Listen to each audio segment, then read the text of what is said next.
Sindaco, un'audizione ieri che si è svolta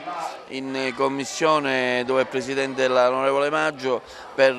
la vicenda, lei è stato sentito per la vicenda dei rifiuti. Ecco, cosa è emerso e cosa sperate da questa situazione?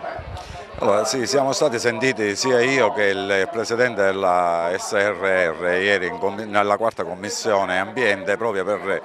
abbiamo posto il problema di quello che è la tariffa che la Catanzaro ha applicato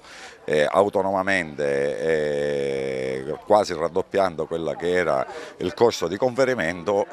portandoci a tutti i comuni, perché è un problema che è grossissimo, tutti i comuni un po' a rivedere un po' tutti i piani finanziari che avevamo approvato e di conseguenza anche dover emettere, saremo costretti molto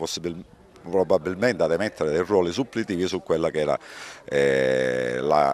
diciamo, il tributo che dovevano pagare i nostri cittadini. Abbiamo posto queste problematiche, anche se devo dire che il governo è stato assente in questa, diciamo, audizione, perché c'era solo un funzionario che prendeva solo degli appunti, e io da questo punto di vista credo che un po' bisogna dare una grande colpa al governo, principalmente al Dipartimento, che ancora tutt'oggi dal mese di agosto non interviene su questo fattore, fregandosene anche di quella che era stata la richiesta da parte della SRR di intervenire e di dare una risposta per calmierare quella che è la tariffa.